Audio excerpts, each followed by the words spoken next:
Hey, sister. Hey, sister. Join me, Courtney Lewis, And me, Carly Ferguson, in our conversational podcast about everyday situations. You can count on us to tell it to you straight with our own sisterly spin.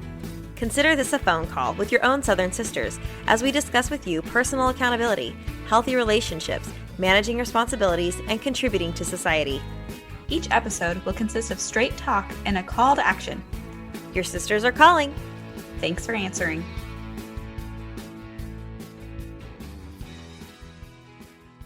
Welcome to Hey Sister. This is episode 11.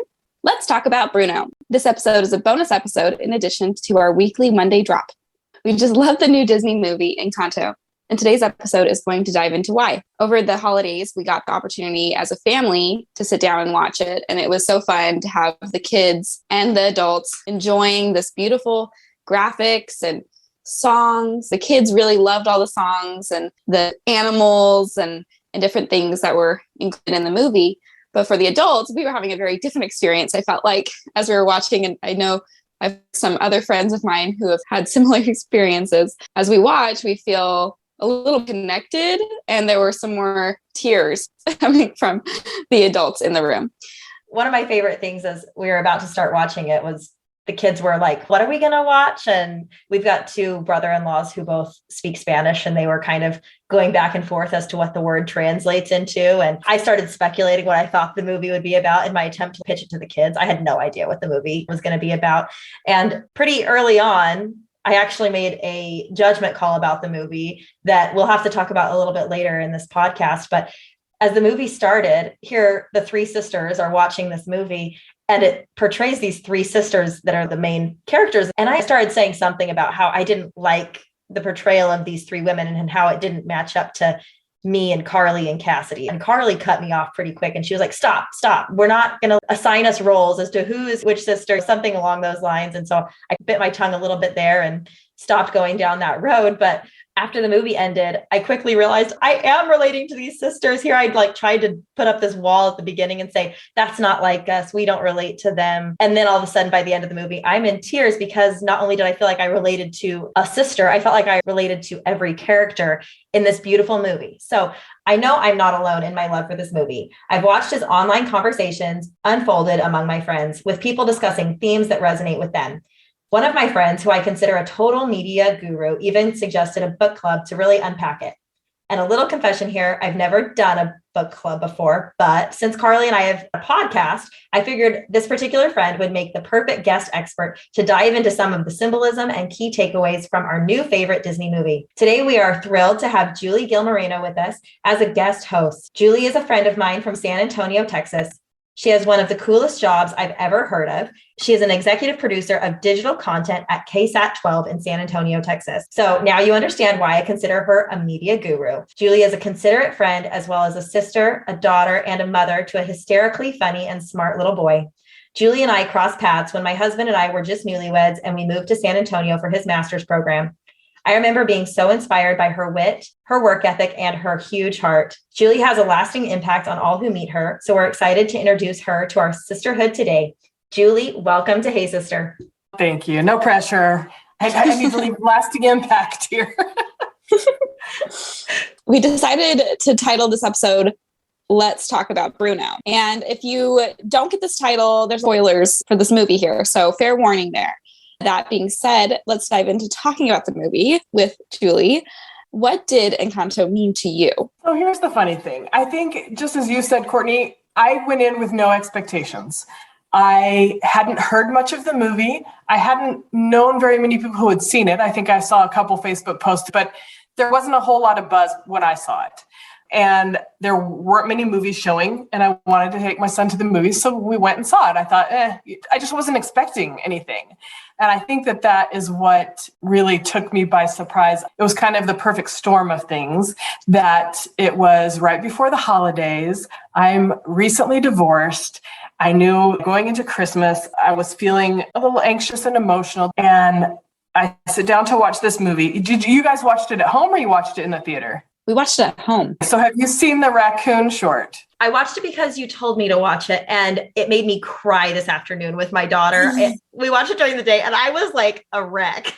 Yes. Okay. So in the theater, they play that before, and that already framed where my thoughts were, because if you haven't seen it, you need to watch it. But basically, it is the anxiety a parent feels trying to protect your child. And in the first scenario, the mother raccoon or the father raccoon, you don't know if it's a mother or father, is overly harsh, I think, in trying to protect their child. And I can relate to that so much. Here you are just thinking, I need to protect my child from COVID, from bullies, from this, from that. You're just always hyper vigilant, trying to protect your child from everything. And sometimes that can make you anxious and maybe be a harsher parent than you want to be. And by the end, the child of the first parent starts having the same reaction with their child and then realizes there's a better way. And that just hit me because, first of all, I minored in family science and child development many years ago. And so it's completely unrelated to what I do for a living, but it's always been something that I've been very fascinated with. And one of the things I always loved is you can take what you love from your family of origin and things that you didn't like, you can change and you can make them better. And I just loved that. So anyway, I was already in that frame of mind from watching that raccoon short. And then the movie was completely just unexpected. I wasn't really sure what the theme was going to be until the very end. I think that's the surprise of that movie too, is a lot of times you can guess like, oh, here's what this movie's trying to teach you from the very beginning. And I feel like I didn't even realize it till the end of like, whoa. And then there was just so much with that movie, so much I loved about it. The movie meant so much to us too. And I know that we've got some similar takeaways from it. And obviously we could probably spend hours really just diving into every theme and how it all resonates. But today we're hoping to break down the characters and the roles, because this is titled, Let's Talk About Bruno. So Bruno is one of the characters, but Julie, you're very well versed in this movie. I feel like you're our expert on this movie because you're a digital. No, you're a little obsessed with this movie. Go ahead and say it. You're a little obsessed with the movie. And also you're a digital content director. So you can talk about this, right? This is what your field of study is. So can you break down the characters for us in this movie? In the movie, I could just sing the song that they introduce all the characters. No, in the movie. Welcome to the family, Madrigal. Exactly. We'll start with Bruno just because that's the name of the song we're talking about, and very popular song. All our kids are singing it, right? So Bruno. It won't get out of my head. I know.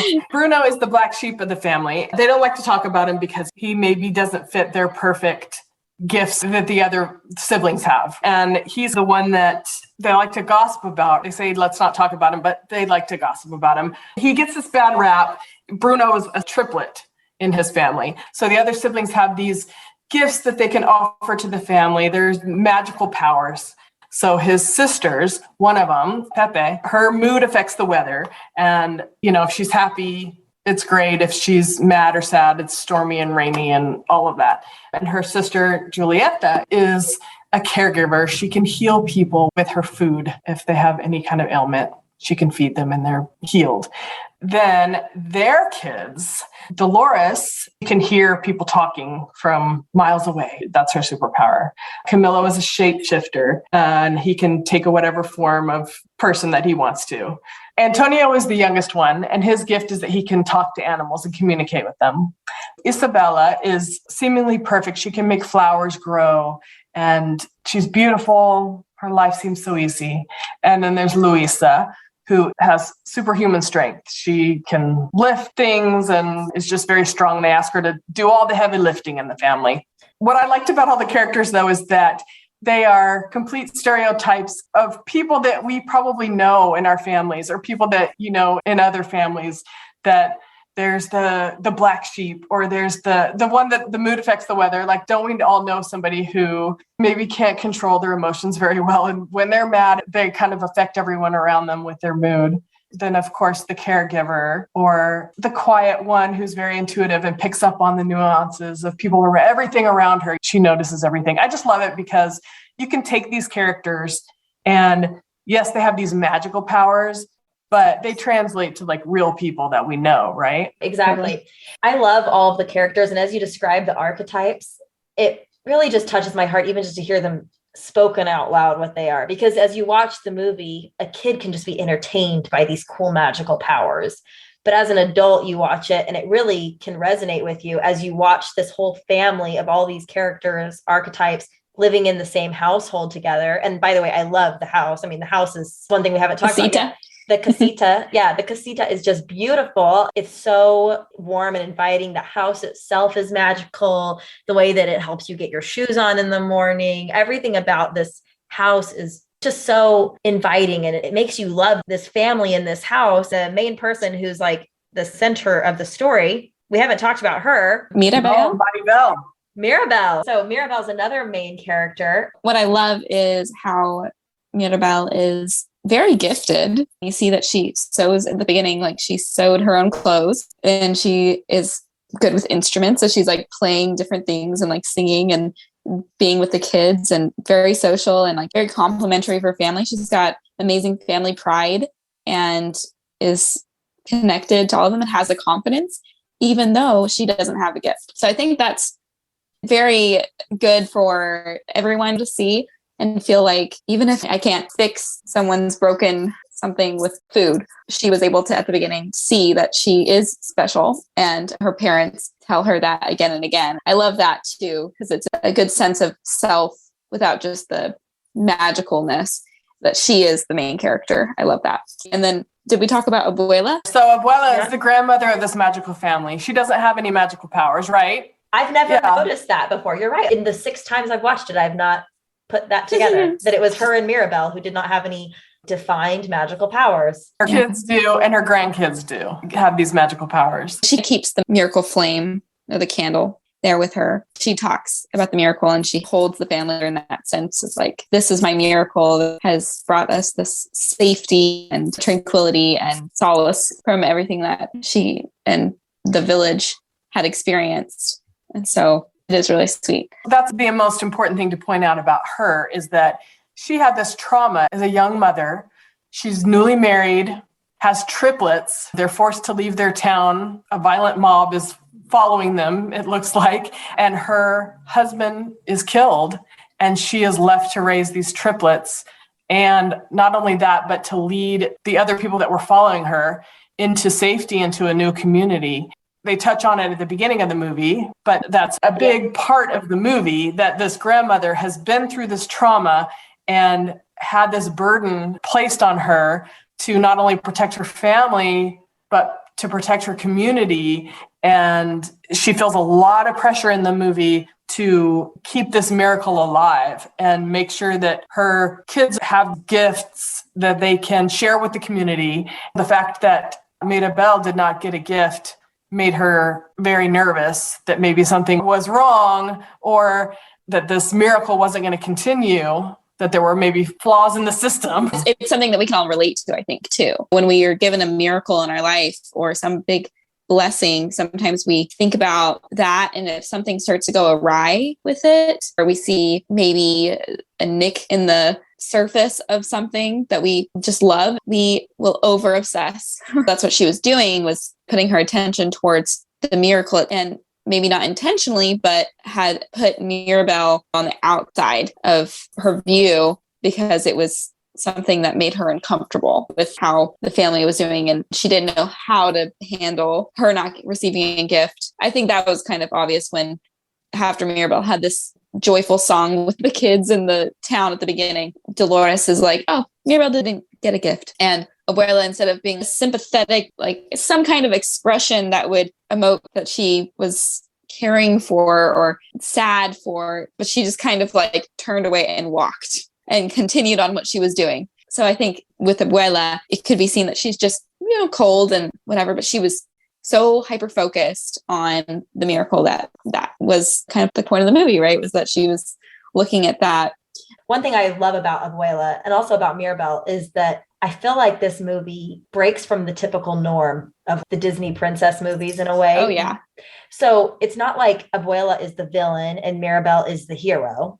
I just love that because it just helped to really see through these characters' defined roles, even that there wasn't even a defined villain and hero. It was wonderful to see these characters portrayed in so much depth.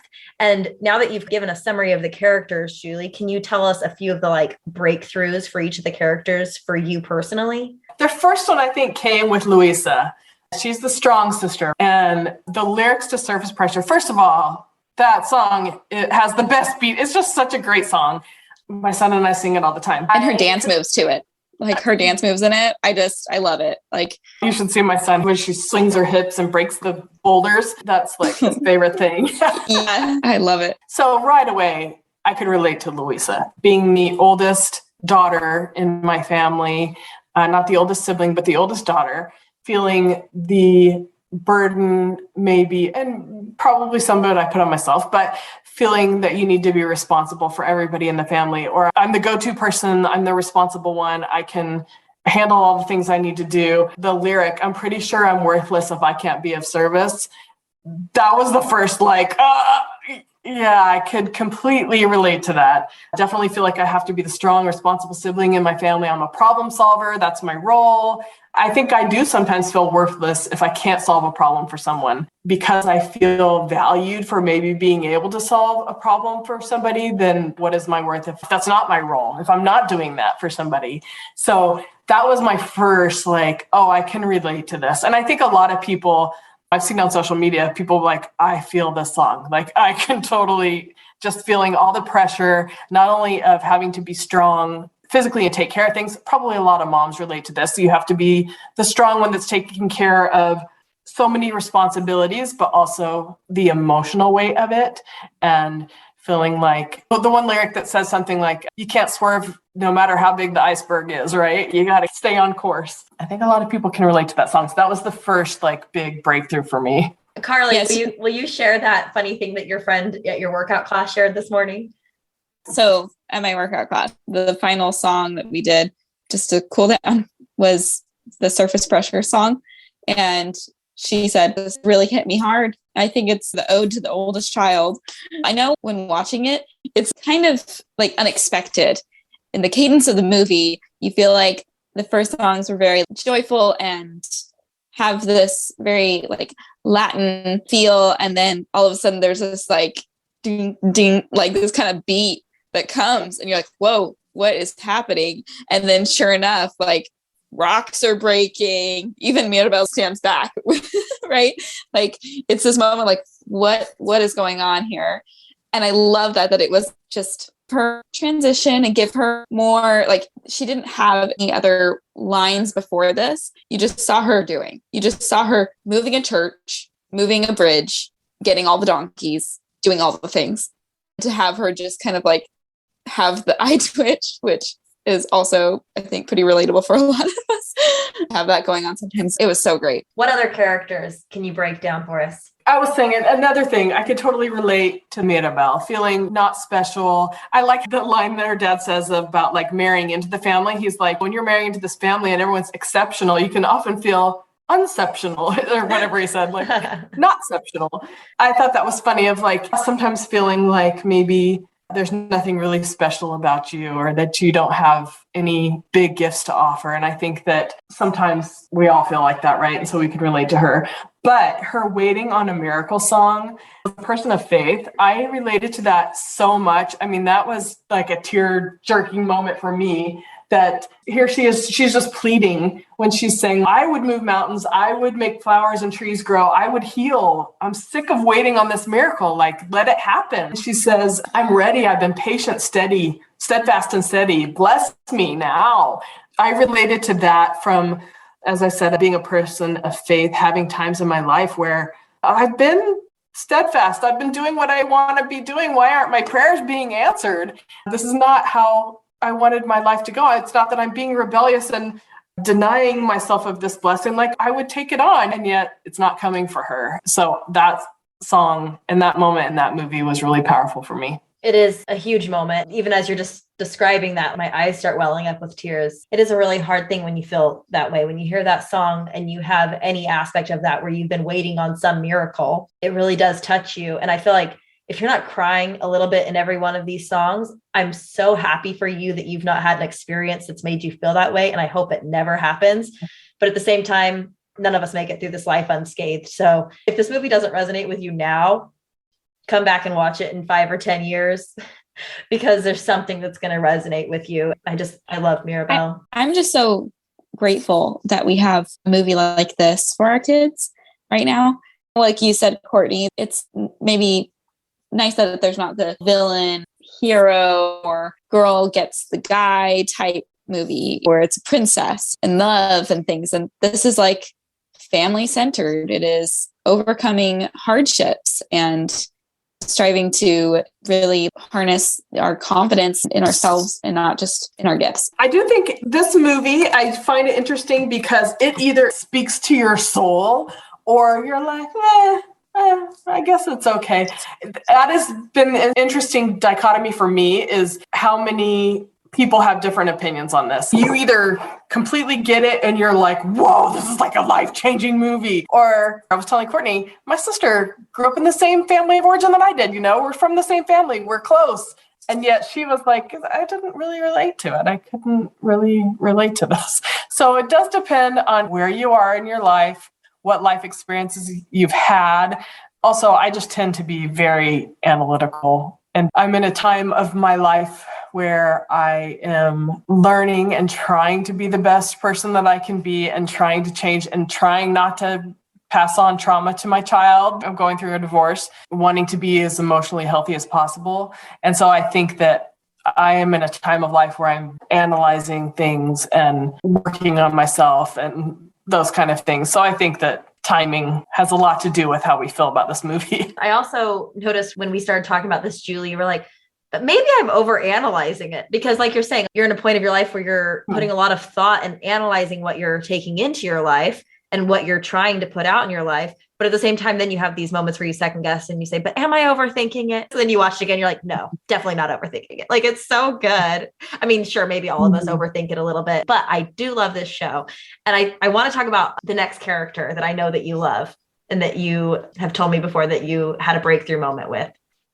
I had a total breakthrough moment with the abuela because, first of all, I think you see her in this movie being a little bit harsh, especially towards Mirabel. She seems like she's cold to her. She's not really showing sympathy for the crisis that Mirabel is going through, that she does not have these gifts. And she tells her often, stay out of the way, let other people who have the gifts do things for the family. So this is a huge spoiler alert. If you haven't seen this movie, you probably don't want to be listening to this podcast yet. She can come across as pretty harsh, and they're trying to figure out what's hurting the miracle, right? What's making their house crumble? What's making Luisa not be as strong as she was? What's going on? The grandma's kind of thinking that it might be Mirabel, right? They're thinking that she might be the problem.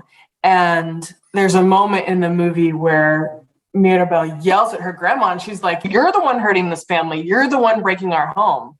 And as an audience member at first, you're thinking like, yeah, this grandmother has been pretty terrible to some of her grandkids and to her own son, trying to keep this perfect facade up of her family to the detriment of them. And so the breakthrough moment for me was when the house crumbles, Mirabel runs off. And I am thinking at that time, oh yeah, I can think of people who are toxic like that grandmother, who are hurting their family because they are too hard on their family members or whatever reason. And I'm thinking of other people that fill that abuela role. And then they have the scene where it's flashing back to when the grandma was young and her husband died, and she's left with these 3 young kids, and she's feeling the weight of the world on her shoulders to raise them and keep them safe and be a light in the community, and all this responsibility that she feels on her. And I just immediately became her and realized that could be me. I could see how this trauma I'm going through in my divorce, how I want to heal and be the best person that I can be, because I don't want to pass that trauma on to my child. And I don't want to pass that forward. And I think that's all of us. Like, we all have stuff we need to deal with and learn to be emotionally healthy so that we are not passing things on to our kids and future generations. And I think that in that moment, Mirabel had the same breakthrough with her grandmother. She told her, I can finally see you lost your home. You suffered alone. Like, you've been through all these things. And having that validation, I think the grandmother could be easy and forgiving on herself, but also realizing that things needed to change. Also, I like the grandma says, I've never been able to come back here. And that's not only the physical place, that was the place where her husband died, but I was also thinking that's also the metaphorical place of, I haven't been able to come back to this trauma I was surviving, right? I was trying to keep my family alive and keep this miracle alive. I haven't been able to come back and heal from this trauma. And she said, this is not what I thought my life was going to be. She had envisioned this completely different life when she was younger, newlywed with her 3 kids. This isn't the life that she had expected for herself. And I can relate to that 100%. As a young adult, I thought I would be married and have 5 kids or more. I just thought I was going to be a stay-at-home mom, and that was my life. And I didn't get married till I was 40. And then I was divorced 6 years later. And a lot of expectations for your life that were not met, and you could dwell in that, and you could just be bitter and focus on these unfulfilled dreams, I guess. The interesting thing about Abuelas, on my Facebook post when I posted about this, some of the comments, there was one of my friends who was like, she was a terrible person, like she was horrible. And I said, she wasn't horrible. She wasn't. She had trauma, and she was dealing with it. In my opinion, she was dealing with it the best way she could, but it was hurting her family. And she needed to heal from her own trauma so that she would not continue to hurt her family. There was a Maya Angelou quote that I had read that totally applies to this. You do the best you can until you know better. And then when you know better, you do better. And I think that that was her case. She had not healed from this trauma. She was trying to do the best that she could. It wasn't the best, but it was the best she knew how. So she needed to heal so that her family could heal. I like how you said she's doing the best she knew how, because I think sometimes we like to be in that comfortable place of this is the best I know how. And you don't want to learn how to do it better, because not that you're even comfortable where you are. You might be very uncomfortable, but I've heard the quote before, the devil you know is better than the devil you don't know. So you don't really want to step outside of that comfort zone, or even if it's a discomfort zone, at least you know it, you know what you're dealing with. And so to try and learn something more and how to handle a situation might require more effort, or it might require effort in a different direction. Life is hard, and no matter which direction you're taking it, it's going to be hard, but trying to change course might be a little bit difficult there. It's interesting because I've had people in my life and friends who have said the way that my parents or grandparents did this, or their behavior towards me, hurt me in this way. And then yet they repeat that behavior with their kids. And some of it is conscious and some of it is probably unconscious. But even the conscious, it's, well, this is all I know. And this is the only way I know how to parent. And changing can be hard and scary. And also there is the tradition of this is how it's done. And there are some traditions that we need to break because they're not healthy for our family. Carly, I know there's a character that you love that we haven't talked about yet. So will you talk about one of your favorite characters? Yeah, I really love Peppa, actually. I think we don't talk enough about Peppa, and her gift was also kind of a curse in a way. Here she's getting ready for her son's gift ceremony. She's going to have a lot of emotions and feelings, considering Mirabelle's ceremony, which probably brings some uncertainty and anxiety. And she is very obvious with her gift of how she's feeling. And for some reason, her feelings affect everybody else. And so when she's feeling something, everybody wants her to feel something different or tone it down. So I feel like I relate a lot to Peppa in a lot of ways, because I'll get really animated or like passionate about something. And as we've said before in one of the first episodes, right? And Quiet Your Mind is don't tell me to calm down. And poor Peppa was, as a mom, having to deal with that with her family and trying to be just sunny skies. And skies. We will do that. Clear skies, clear skies, clear skies. Like everything's fine. And how often I just have to remind myself, everything's fine. Is really good. So I love how Bruno, when he back into the family, his first thing, like when he talks to her, he says, let it snow, let it rain. He's just like, let it go. Just be who you want to be. Like, if you want to be mad, then do it. And I thought that was really helpful. So that was my takeaway on her. I love that too, because Pepe, I do love that character too, because we've all heard that quote, if mama ain't happy, ain't nobody happy. And I don't think any mom likes that quote. Like when a mom hears that quote, it's like, oh, so it's my job to be happy all the time so that my family can be happy. And that's a lot of pressure. Yeah. Yep. So, Julie, what would be your biggest takeaway from Encanto? I think the main theme, or there was a few of them. That's what I think I love about this movie too, is there wasn't just one huge underlying theme. There's a few of them. And one of them was the lyrics to the song says, "You're more than just your gift." And so for me, the message was, we're not just what we can bring to the table, whatever talents we have and skills and the assets that we are to our family. We matter because we just intrinsically matter. We have value just because we have value, not what our gifts are and our talents are and our skills. We just have this intrinsic value. And so I loved that we need to love our family members just for being them, not with any labels attached. And I think it's so true because in our families, especially, we feel like, well, they know us so well.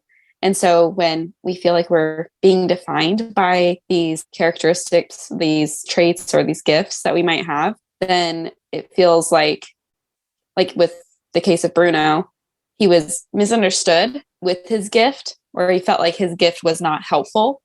And it caused real separation, but he wanted to be part of the family. So for all of us, taking a step back, saying, I am not defined by my gift or these things about me. And if I don't have what I would consider, something like a gift, I am valuable. I have value. So I think that's so important. And that's always been something that I've felt. Maybe it's the middle child in me that wants to be unique and never wants to be defined or like put into any kind of box. And it's been kind of funny, Courtney and I, as we've grown older and are outside of the home, but we're like getting closer and closer, even still states away. It's wonderful. We get to know each other more and see other sides of each other, which has been really fun. So I love that you said that about those parts of us. Those aren't us in a way. So thank you for that.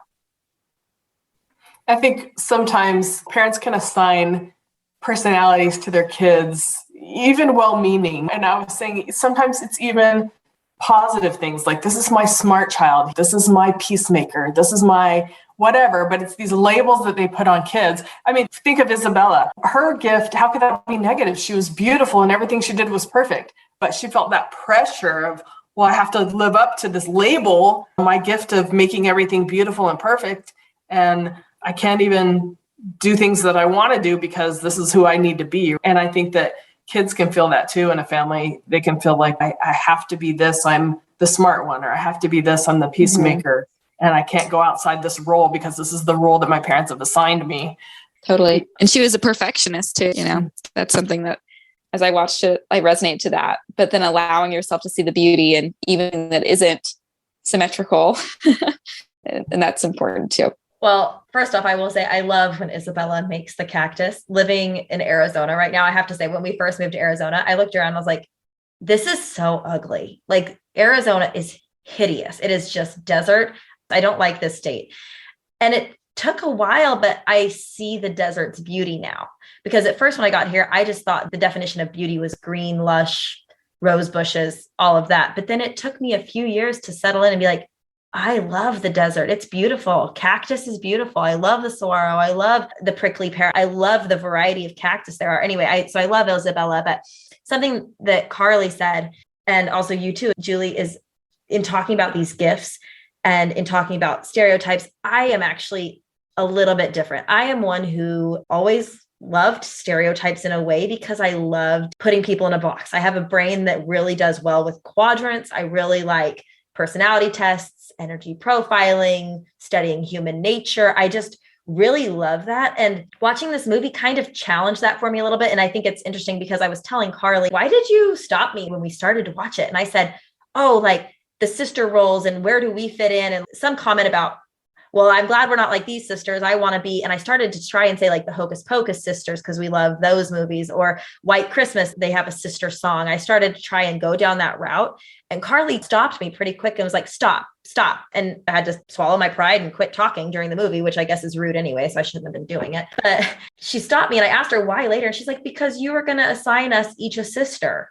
There's 3 sisters in this movie and there's 3 of us and you were going to assign us a role. And you know what? I guess if I'm being honest, maybe I was going to. You texted me too, and you're like, which one do you feel like you are? Did I do that? You did. Oh, well, we can all relate on some level to all of them. And maybe there are some that we can relate to more. And you did. But the reason I do that, and I guess I like this movie because it challenges that thought of don't put people in a box. And so I need that. I need to grow. I need to learn. But it's made me think about, well, why do I like that kind of stuff? Why do I enjoy those things? And is there a time and a place for them? And the thought that has come to my mind is that I like that because it helps me to understand that it's okay when somebody processes or reacts differently to a situation than how I would. So while I understand that there's danger in putting yourself or others in this box of expected behavior, because it can be limiting for yourself and for other people, I guess this movie opened my eyes to the problem with hyperfixating on a box that somebody could fit into well. And so it serves me to recognize other people's gifts and talents, as long as it helps me to recognize if they do something different than how I would react, and it might have hurt my feelings, how they responded to a situation. I need to be a big enough person that I can say, oh, but they're different. They're more of an introvert than I am. So they don't want to come to my party. That's just who they are. And maybe that's bad, but I guess that's helped me to this point. But then watching this movie, it's helped me to recognize, don't expect somebody to have a certain behavior, because the dangers of that are shown in this movie, that people are put in these boxes. So Carly, and you both said, Julie, that your gift doesn't define you. And then to that, I would also add, and your gifts don't have to be defined. Because when I think about gifts, and I think about what you're talking about, Julie, with your kids, and you naturally, when you have a child, you recognize their talents, also their weaknesses as an adult. And it's kind of easy to start assigning those weaknesses and talking about them. And I don't really know what the right answer is. Do you not compliment a child when they're doing well in something? No, I don't think that's the answer, but it's hard not to compare and contrast talents and gifts. But I think if you're waiting your whole life for somebody to tell you what your talent is, not to just talents, right? It could be things that define, like, I love running, and I had a time where I went on a mission and I was not able to run and be a runner as I just previously defined myself as. And for a while, it was really hard for me to feel like myself, because that is how I define myself. A lot of people who, go through something where they're like, well, this is who I am. And now I've come to this moment of being in something new. And how do I make a bridge to that point? I know Encanto doesn't exactly speak to that, but when they didn't have their power or their gifts, and they were all just people, they loved each other just the same. And so the people in our lives and those that we love are there, and we love them. They love us, and we can work together to build things new. When the townspeople come in, it's just beautiful that they're just down the road. And so it's a time to help ourselves to build up in different ways. So I really appreciated that element, that aspect in there, that we can always continue on and keep improving and not need those things that at one point defined us for the future. So I love that, Courtney, that they don't have to be defined. Yeah, I don't think your gifts need to be defined by somebody else. Your weaknesses don't need to be defined by somebody else.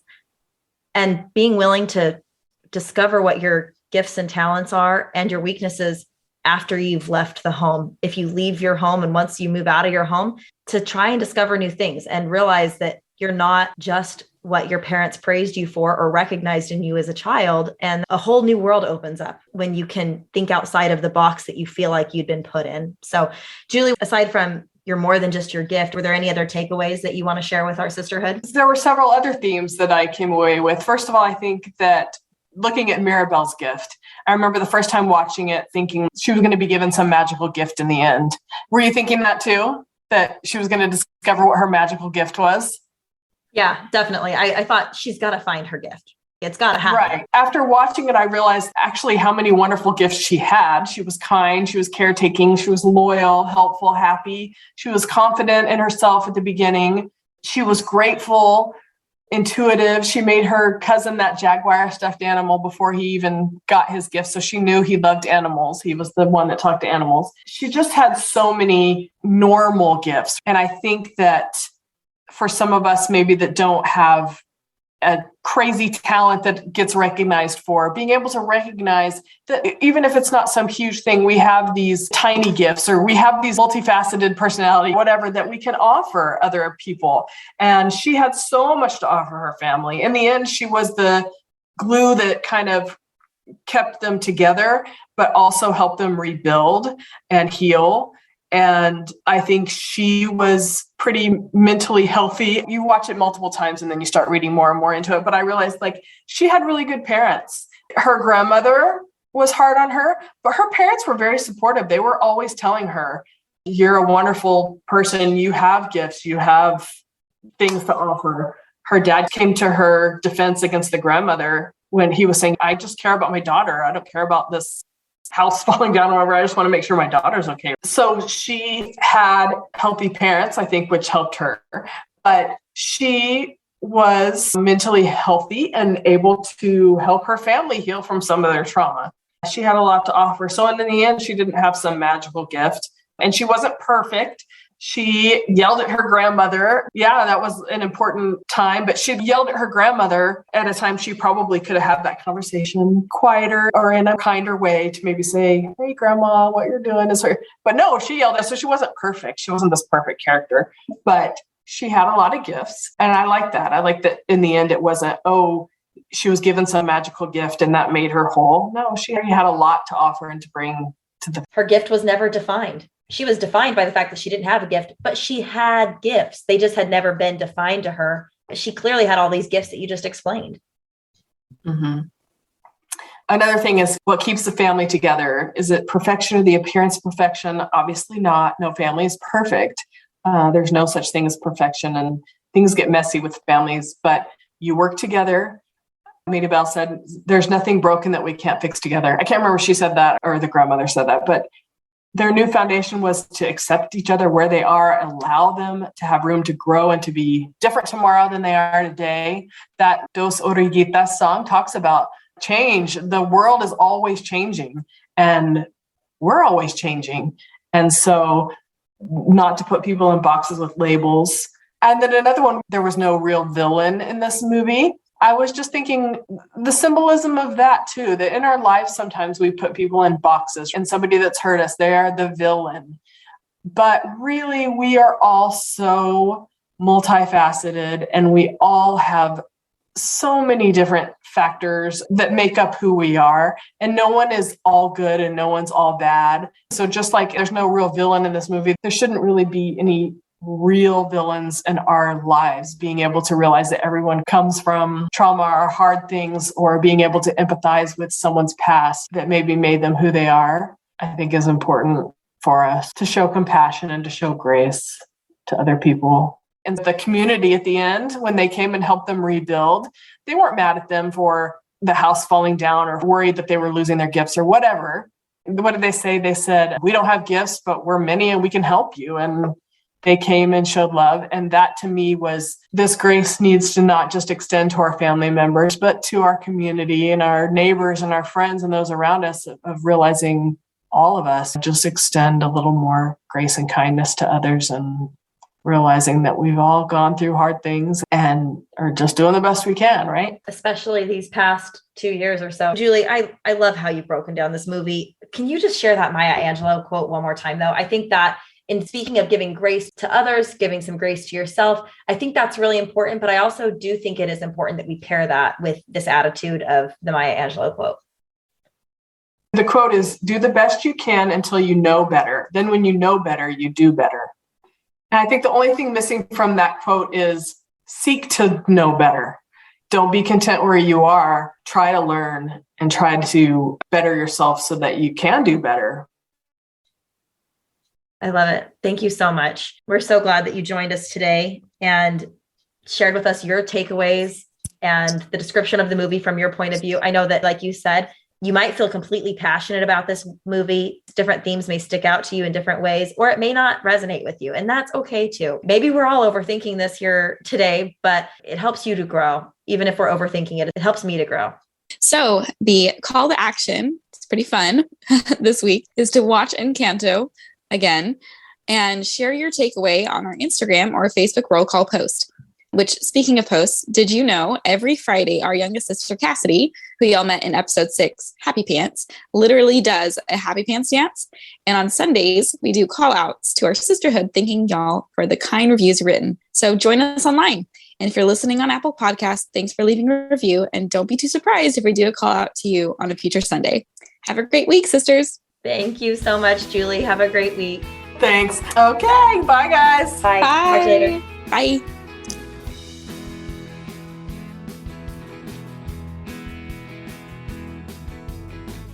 Those shorts, a lot of them were tearjerkers. Did you see the one where she makes the pot sticker or whatever? Oh, yeah. Whatever that one's called? Yeah. Oh, yeah. yeah. The dumpling one? Yeah. Wow. There's just so many that are just... When she eats it, I though, wouldn't bet I about died. When she goes Oh, in her that's mouth, such I'm a like, funny ending. It's just so good, you know? it's the first time you watch it, it's really like, Yeah. she just You're like, she ate her kid. Yeah.